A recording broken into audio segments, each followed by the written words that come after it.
सच्चे वाक़यात और आप बेटी के लिए चैनल को सब्सक्राइब करें। डाका जनी से दावत दीन का सफ़र। मेरा नाम असाद है। मेरी पैदाइश हिंदुस्तान के मौज़ा सरवरपुर जो अब ज़िला बागपत में है कि हिंदू जाट घराने में हुई। मेरा नाम मेरे वालिद मुहतरम ने राजकुमार रखा था। मेरी प्राइमरी तालीम गाँव में हुई, बाद में बड़ूत से इंटर साइंस में और बायोलॉजी से किया और इलाहाबाद से आयुर्वेदिक का डिग्री कोर्स BAMS किया।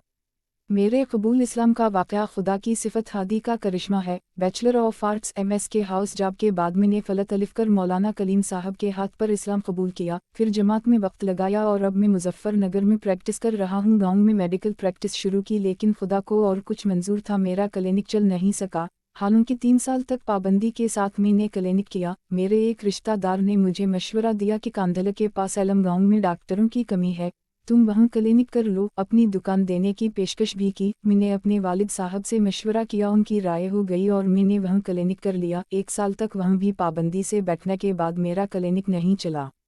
एलम गाँव में उन दिनों संसर पाल उर्फ फौजी का दहशत आतंक फैला हुआ था। चारों तरफ फौजी के गैंग की दहशत थी। खुद एलम गाँव छावनी बना हुआ था, PAC लगी हुई थी, मगर रोज़ मालूम होता था कि फौजी आया, फलों को मार दिया और किसी को गोलियों से भवन दिया। मुल्क के अक्सर अखबारों में फौजी की खबरें आती थीं। पुलिस ने उसको जिंदा या मुर्दा लाने पर 2 लाख रुपए इनाम तय किया था। मेरी भी इससे दूर की रिश्तेदारी थी। क्लिनिक से मायूस होकर मुझे भी इसके साथ रहने की सूझी। किसी तरह मेरी उनसे मुलाकात हो गई। फौजी कातिल और डाकू की सूरत में मैंने उनके अंदर एक बड़े इंसान को देखा। पहली मुलाकात ने मुझे उनका गुरूयदा बना दिया और मैंने उनके साथ रहने का फैसला कर लिया। सवाल, आप एक शरीफ घराने के फ़र्द थे, आपने एकदम ऐसा फैसला कैसे कर लिया? उनके अंदर क्या खूबी देखी कि इस कदर गुरूयदा हो गए? जवाब, उनकी शख्सियत को समझने के लिए आपको उनकी दास्तान सुननी पड़ेगी। असल में वो बहुत शरीफ घराने के एक सजीले नौजवान थे। ऐसी वजाहत के नौजवान के जहन से वो गुजरते आदमी उनको देखने के लिए मजबूर हो जाता। उनको फ़ौज में मुलाजमत मिल गई। वो बहुत जज्बाती और मजबूत अज़्म के आदमी थे। वो जिस अफसर के मातहत थे, इसके बारे में इन्होंने सुना कि इसने रिश्वत लेकर दुश्मन जासूसों को राज दिए हैं। वो तहक़ीक़ में लग गए और बात सच होने के बाद इन्होंने फैसला किया कि ऐसे क़दार को जीने का हक़ नहीं, मुझे उसको मारना है। इन्होंने अपने इरादे को पूरा किया और अपने अफसर को गोली मारकर फ़ौज से भागाए। वो अपने घर नहीं जा सकते थे, इसलिए जनगलों में दर बदर फिरते थे। पुलिस उनकी तलाश में थी। इस दौरान वो बुधाना में एक कारी साहब के यहाँ कभी कभी रात गुजारा करते थे। कारी साहब को वो अपना साओ मुहसिन समझते थे। कुदरत का करना ऐसा हवा कि वो मुकदमा फ़ौजी अदालत में गया और अदालत ने उनको बुरी कर दिया। इस दौरान बाबरी मस्जिद की शहादत का मामला मुल्क में गर्म हुआ। एलम गाँव में कुछ मुसलमान रहते थे। एक रोज़ फ़ौजी के पास आए और कहने लगे, भाई फ़ौजी, हमें माफ़ कर दो, हम गाँव छोड़कर जा रहे हैं। फ़ौजी ने वजह पूछी तो इन्होंने बताया कि प्रधान जी के घर वाले मस्जिद ढाने को कह रहे हैं और जब हमारी मस्जिद ही ना रहेगी तो हमारा इस गाँव में रहना बेकार है। फ़ौजी ने जवाब दिया, जब तक मैं जिंदा हूँ तुम्हारी मस्जिद को कोई नहीं गिरा सकता, तुम आराम से गाँव में रहो। उन लोगों ने प्रधान जी से कह दिया कि फ़ौजी ने कहा है मेरे रहते हुए कोई मस्जिद नहीं गिरा सकता। मौजूदा प्रधान जी से फ़ौजी के ख़ानदान की चलती थी। फ़ौजी की धमकी सुनकर प्रधान ने कहा कि ऐसे फ़ौजी सैकड़ों भी होंगे, फिर भी हमें 6 दिसंबर को मस्जिद ढाने से कोई रोक नहीं सकता। ये लोग भी बेवकूफ़ थे। इन्होंने आकर फ़ौजी से ये बात भी कह दी। इसने राइफ़ल उठाई। प्रधान इसके एक बेटे और एक भतीजे को गोली मारी और मस्जिद के सामने घसीट कर लाकर डाल दिया और मुसलमानों से बोला, यही थे तुम्हारी मस्जिद को ढाने वाले, अब तो तुम्हें कोई डर नहीं, अब तुम आराम से रहो। इस ख़ानदान के बचे हुए लोगों ने किसी गैंग से ताल्लुक़ कायम किया और फ़ौजी के घराने पर रात को डाके डलवा दिया। सामान लूटने के अलावा औरतों की बेइज्जती की। फ़ौजी की भाभी और चची की इज्जत लौटकर उनको मारा और उनकी छातियाँ काट डालीं। फ़ौजी घर नहीं थे। उनको मालूम हुआ। भाभी और चची की लाश देखकर उनका हाल ख़राब हो गया। इन्होंने इन लाशों की सौगंध कसम खाई कि जब तक जिंदा रहूंगा उनके घर वालों का रोज़ाना एक आदमी मारूंगा। फिर गैंग बनाया और रोज़ाना एक आदमी कत्ल किया। शायद 156 लोगों को कत्ल किया। पूरे सूबे की पुलिस परेशान थी, मगर फ़ौजी को हिरासत में लेना मुश्किल था। मगर वो अजीब डाकू थे, डाका डालते थे, लोगों से महीने वसूल करते थे, मगर इसमें से ना खुद पैसा इस्तेमाल करते थे, ना साथियों को खाने देते थे, गरीबों की मदद करते थे और बीवाओं और यतीमों की शादियाँ कराते। अजीब बात यह है कि गरीब लोग अक्सर मुसलमान थे, इसलिए ज़्यादातर वो मुसलमानों की मदद करते थे। इस दौरान खुदा की रहमत को जोश आया। बढ़ाना में कारी साहब के हुजरा में वो रुके हुए थे। इस दौरान मौलाना कलीम साहब हरियाणा के एक सफ़र से सुबह सुबह वापस हो रहे थे। ان کو قاری صاحب سے کچھ کام تھا، وہ مسجد میں آ گئے۔ قاری صاحب بہت خوش ہوئے، ان کو دیکھ کر فوجی کو ذرا تکلف ہوا، مگر قاری صاحب نے کہا میں آپ کا کون ہوں؟ انہوں نے کہا آپ میرے ساؤ محسن ہیں۔ قاری صاحب نے کہا یہ میرے ساؤ ہیں، مجھے آپ کو ان سے ملانا تھا۔ مولانا صاحب سے وہ ان کا تعارف بڑوت سے بڑھانا تک کے ایک سفر کے دوران کرا چکے تھے۔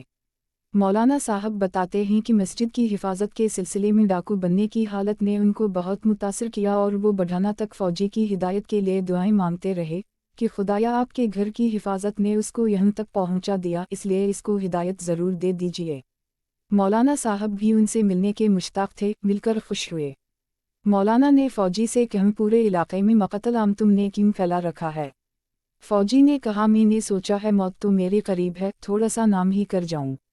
مولانا صاحب نے کہا موت کو قریب سمجھتے ہو تو وہاں کی کچھ تیاری بھی کر رکھی ہے، یہاں کی پولیس اور عدالت سے تو بچ سکتے ہو، وہاں کی عدالت سے بچنا ممکن نہیں۔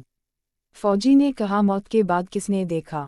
مولانا صاحب نے کہا جس نے دیکھا ہے اس نے بتایا ہے، وہاں کا مسئلہ بڑا نازک ہے، وہاں کی تیاری کی فکر کرو۔ فوجی نے کہا کہ لارے کی بات تو میں سمجھتا نہیں، جب میرے ساؤ کے ساؤ ہو تو بتاؤ آپ کیا چاہتے ہو؟ مولانا صاحب نے فرمایا کہ کلمہ پڑھ کر مسلمان ہو جاؤ۔ فوجی نے فور کہا پڑھاؤ۔ مولانا بتایا کرتے ہیں میں نے سوچا کہ مذاق میں کہہ رہا ہے، وہ اس وقت تک اس کے عزم سے واقف نہیں تھے، مگر انہوں نے اس کو کلمہ پڑھایا، اس نے کلمہ پڑھا اور بولا جی میں مسلمان بن گیا، اب موت کے بعد میرے لیے سزا ختم ہو گئی۔ مولانا صاحب نے کہا اگر خدا نے چاہا۔ دن نکل رہا تھا، اس نے اپنے ہتھیار اٹھائے اور چلنے لگا۔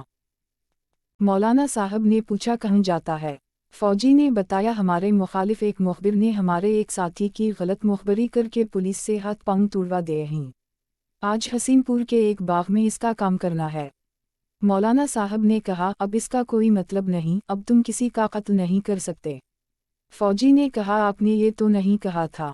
مولانا صاحب نے کہا کلمہ میں پہلا لفظ لا پڑھایا تھا، جس کے معنی ہی نہ، یعنی خدا کی ہر نافرمانی، قتل، ظلم، کفر اور ہر برائی یہ نہ ہے۔ فوجی نے کہا یا ہتھیار تو بھیٹ مانگتے ہیں؟ مولانا صاحب نے کہا اگر بھیٹ مانگتے ہیں تو آج مجھے قتل کر دو، کل قاری صاحب کو قتل کر دینا۔ فوجی صاحب نے کہا کہ میں کوئی باولا ہوں۔ مولانا صاحب نے کہا اس طرح تم روز قتل کرتے ہو تو کیا تم راولے عقل مند کو؟ فوجی نے کہا اچھا تو نہ ہے۔ مولانا صاحب نے کہا بالکل نہ ہے۔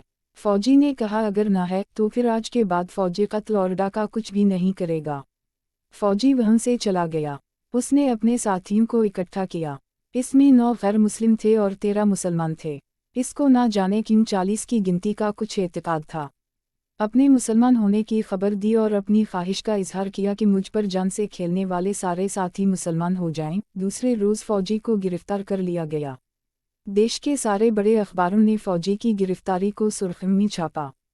تہاڑ جیل میں انہوں نے 3 مہینے گزارے۔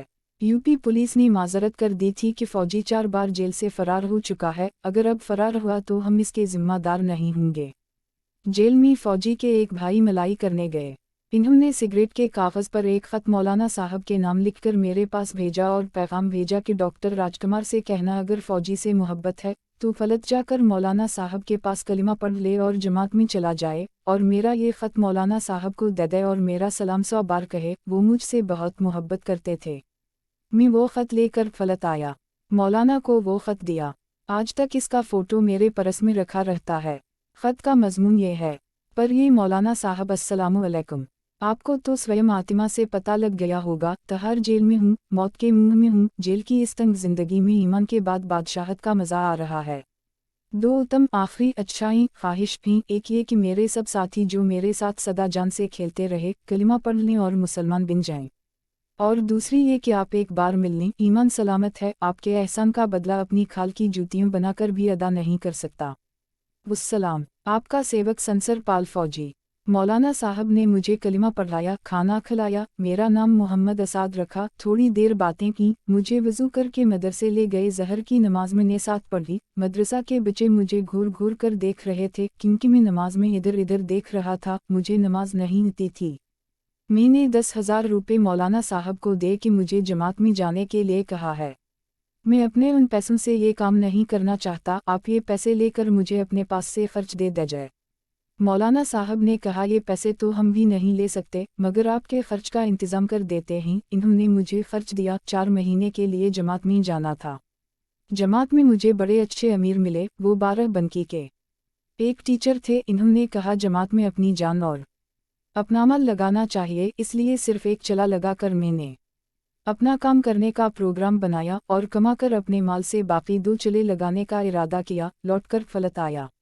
मौलाना साहब पहले तो कबल अज़ वक्त ही जमात से वापस आते हुए देखकर परेशान हुए, मगर जब वजह मालूम हुई तो बहुत खुश हुए। मंजर नगर में मैंने क्लिनिक शुरू किया, जो शुरू में ना चल सका। 1 साल में 3 जगहें बदलीं, मगर 1 साल के बाद मौलाना साहब ने इस्तग़फ़ार की तस्बीह बताई और रोज़ाना सदका करने को कहा। खुदा का शुक्र है, काम अच्छा चल गया। इस क्लिनिक से मैंने अपना घर बनाया और अब हाल बहुत अच्छा है। सवाल, फौजी साहब का किया हवा? जवाब, मौलाना साहब बताया करते थे कि इस ख़त को पढ़ने के बाद उनको तहार जेल में जाकर फ़ौजी से मिलने की बड़ी तड़प हुई और कुछ रोज़ में वहीं जाने का एक बहाना मिल गया। मगर जिस रोज़ वहीं जाना था, हिंदुस्तान टाइम्स में यह खबर छपी कि संसरपाल ने खुदकुशी कर ली। मौलाना साहब कहते थे कि मुझे इस खबर से हद दर्जा सदमा हुआ, पूरे आसाब पर इसका असर हुआ। इन्होंने अपने शेख को इस अलमनाक वाक़ये की इत्तिला दी। मौलाना साहब बताते हैं कि हज़रत मौलाना अली मीन साहब को सुनाते हुए मेरी हिचकियाँ बंद गईं।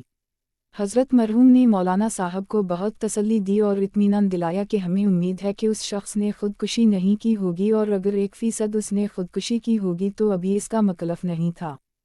खुदा ने चाहा तो इसका खातिमा बखैर होगा। बाद में वहाँ के एक मुसलमान अफसर जो इस वक्त जेल के ज़िम्मेदार थे, इन्होंने मौलाना को बताया कि इससे कबल फ़ौजी साहब जेल से 4 बार फ़रार हो चुके थे, इसलिए यूपी पुलिस ने आइंदा के लिए माज़रत कर दी थी, इसलिए तहार जेल से ले गए थे और शायद अली कटरक शाख से उनको मार दी गया और बाद में खुदकुशी की खबर फैला दी गई। इस अफसर ने बहुत अफसोस का इजहार किया कि अगर मुझे पहले से मालूम हो जाता तो मैं ज़रूर कुछ करता। खुदा का शुक्र है कि फ़ौजी साहब की ये ख्वाहिश काफ़ी हद तक पूरी हुई। 31 गैर मुस्लिम साथियों में से 23 मुसलमान हैं, उनमें से 5-6 तो ऐसे हैं कि आम लोग और ख़ुद हम उनसे दुआ को कहते हैं। इनमें से हर एक की ज़िंदगी का हाल ऐसा है कि उन पर कुत्ता भी छपी। अजीब खुदा की शान है कि किस रास्ते से रहमत की हुआ चलाई। सवाल, आपके ख़ानदान का क्या हाल है? जवाब, मेरी शादी हो गई थी। मेरी बीवी मेरे साथ हर हाल में जिस तरह रही, वो मिसाली बात है। उसने मेरे इस्लाम कबूल करने के बाद एक लम्हा मेरी मुखालफत नहीं की। मेरे पूछने पर उसने बताया कि मालिक ने मुझे आपके साथ बांधा है। मैं भारत की एक पत्नी हूँ, आपके साथ खुशी से सत्ती होने को तैयार हूँ। जमात से आने के बाद जब मैंने उसको इस्लाम के बारे में समझाना शुरू किया तो वो बहुत खुश हुई और इस्लाम कबूल कर लिया।